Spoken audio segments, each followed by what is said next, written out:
54, an unusual approach to crime solving. Delaware law enforcement is giving inmates playing cards to find new leads in cold cases. Joe Holden shares how investigators hope a simple game can lead to closure in unsolved homicides. The grim tales of unsolved homicides live in this rolling cabinet.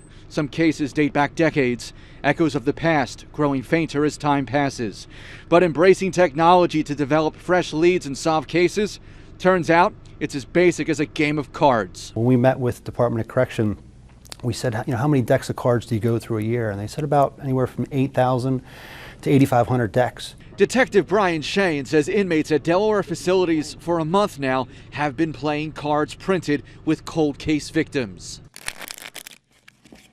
Those are the only decks of cards that they sell in the prisons, and it's self-funding. So once one edition is done and over with for the year, they put 52 more cases, and then it keeps going. She is the Five of Clubs, a woman who was found fatally beaten inside her Garfield Park home.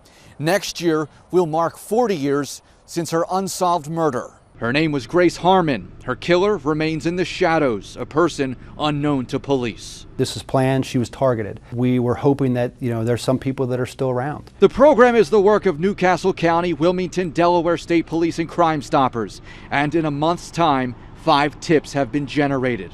Perhaps it's enough information to add one of the cases one day to the closed cabinet.